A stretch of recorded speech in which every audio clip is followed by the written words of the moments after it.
Allez, donc on se lance dans le cours. On va étudier le comportement d'une fonction à l'aide de sa dérivée.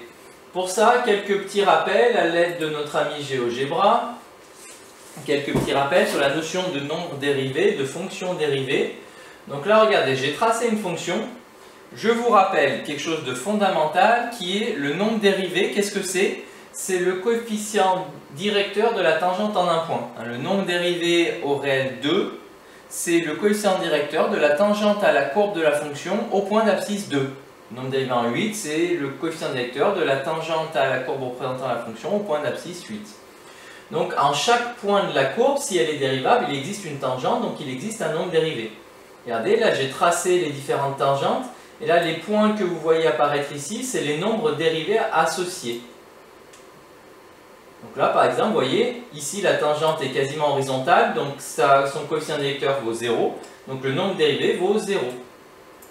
Ici la tangente monte, coefficient directeur positif, la autre tangente par là, vous voyez que vous avez, j'arrive pas à le trouver exactement, mais vous avez un passage horizontal, donc à nouveau une tangente de coefficient directeur 0, donc à nouveau un nombre dérivé qui vaut 0. Et là ce que vous avez vu se construire en bas, c'est la fonction dérivée. C'est l'ensemble de tous les nombres dérivés, suivant les valeurs en abscisse, suivant les valeurs de x, les nombres dérivés associés forment la courbe qui représente donc la fonction dérivée de la fonction de départ. Donc là vous avez la fonction de départ, là vous avez la fonction dérivée. En chaque point de la courbe il existe une tangente, donc en chaque point de la courbe il existe un nombre dérivé. L'ensemble de tous ces nombres dérivés forme ce qu'on appelle la fonction dérivée. Donc voilà, j'espère que ça vous rafraîchit un petit peu la mémoire. Et à quoi va servir du coup cette fonction dérivée? Quel est le lien qui va exister entre une dérivée et la fonction de départ? Le lien qui va pouvoir exister, qui va être très intéressant, c'est que vous le voyez, quand la fonction descend, ça veut dire que les tangentes descendent aussi, donc elles ont des coefficients directeurs négatifs, donc les nombres dérivés sont négatifs. Quand la courbe descend, la tangente est décroissante aussi. Si la courbe est décroissante, les tangentes sont décroissantes aussi. Vous ne pouvez pas faire une tangente qui monte sur une courbe décroissante. Là où la courbe remonte, là les tangentes deviennent croissantes. Là où la courbe redescend, les tangentes repassent décroissantes. Donc ça veut dire que quand la courbe descend, les nombres dérivés sont négatifs, puisque le coefficient directeur des tangentes seront négatifs. Les tangentes, c'est des droites. Or, le coefficient directeur de la droite, c'est le nombre dérivé. Là où la courbe monte, les tangentes montent, donc les coefficients directeurs des tangentes sont positifs, donc les nombres dérivés sont positifs. Là où la courbe descend, les tangentes redescendent, donc les coefficients directeurs des tangentes sont négatifs, donc les nombres dérivés sont négatifs. Donc le lien en fait il est là. Là où la fonction est décroissante, c'est que les nombres dérivés sont négatifs. Là où la fonction est croissante, c'est que les nombres dérivés sont positifs. Là où la fonction est décroissante, les nombres dérivés sont négatifs. Donc c'est cette propriété importante. Si la fonction f est croissante, alors ça signifie que pour tout nombre réel x de cet intervalle, la fonction dérivée est positive. Si la fonction est décroissante, alors pour tout nombre réel de cet intervalle, la fonction dérivée est négative. Si la fonction est constante, alors les tangentes sont constantes aussi, et donc leur coefficient directeur est nul, et donc la fonction dérivée vaut 0. Donc rappel, f est croissante sur i si et seulement si elle conserve l'ordre, c'est-à-dire que pour deux nombres réels u et v de cet intervalle, si u est plus petit que v, vu que la fonction augmente entre u et v, alors f de u sera aussi inférieur ou égal à f de v. L'interprétation graphique de ce théorème important, c'est que quand f est décroissante, ça veut dire que, c'est ce que je vous ai expliqué, en fait, en chaque point de la courbe sur cet intervalle, la pente de la tangente est négative, donc les nombres dérivés sont négatifs. Si f est croissante, en chaque point de la courbe où elle est croissante, la pente de la tangente est positive, donc les nombres dérivés sont négatifs, puisque la pente de la tangente, c'est le nombre dérivé. Donc voilà le lien qui existe, et du coup, ça veut dire que la fonction dérivée, si j'étudie son signe, j'en déduis le sens de variation de la fonction. Ça, si vous voulez, c'est la réciproque. Si pour tout nombre réel x de i, f' de x est négatif, ça veut dire que la fonction f est croissante sur cet intervalle. On vient de dire, si la fonction est croissante, le nombre dérivé est négatif. Réciproquement, si la fonction est croissante, le nombre dérivé est positif. Donc réciproquement, si le nombre dérivé est positif, donc si la fonction dérivée est positive, alors la fonction est croissante sur cet intervalle. Si la fonction est dérivée et négative sur un intervalle, ça signifie que la fonction initiale est décroissante sur cet intervalle. Si la fonction dérivée est nulle, alors la fonction sur un intervalle, alors la fonction est constante sur cet intervalle, ce qui veut dire que ce théorème très important va permettre d'étudier les variations d'une fonction à partir du signe de sa dérivée. Alors regardez comment ça va marcher. Cet exemple est fondamental parce que vous allez en faire plein de ce type-là, des exercices. On considère la fonction f définie sur R par f de x égale x au cube moins 3x. Si je vous demande de façon générale, quand je connais une fonction, ce qui va nous intéresser, c'est ses variations. Imaginez, j'ai la chance de vous donner une fonction qui détermine l'argent que vous avez sur votre compte en banque. Qu'est-ce qui va vous intéresser? Est-ce que ça augmente? Est-ce que ça diminue? À quel moment il y a un minimum? Combien vaut-il? À quel moment il y a un maximum? Combien vaut-il? C'est ça, c'est ce qu'on appelle de l'optimisation. Je cherche à savoir à quel moment ma fonction est croissante, décroissante, les extrémums, maximum, minimum. Donc c'est ça, étudier les variations d'une fonction, c'est ce qui nous intéresse le plus en général sur une fonction. La dérivation va nous permettre de le faire. Jusque-là, si je vous demandais d'étudier les variations de cette fonction, a priori vous étiez coincé. Je vais passer par la dérivation, c'est-à-dire que je vais la dériver. F est une fonction polynôme, c'est dérivable sur R, c'est une somme de deux fonctions usuelles. Donc je dérive terme à terme, la dérivée de x cube c'est 3x carré, la dérivée de moins 3x c'est moins 3. Donc évidemment il va falloir savoir dériver sans erreur. Donc cette étape-là sera cruciale. Ne l'abordez pas trop vite, mais abordez-la rigoureusement. Parce que si vous mettez une erreur là, vous mettez une erreur dans tout ce qui suit. Alors là maintenant que la dérivée c'est 3x carré moins 3, je peux éventuellement factoriser par 3. Ça ferait 3 facteurs de x au carré moins 1. Et puis x carré moins 1, pourquoi pas, c'est une identité remarquable. A carré moins b carré, c'est comme si c'était 1 au carré. Donc ça fait a moins b, x moins 1, facteur de a plus b, x plus 1.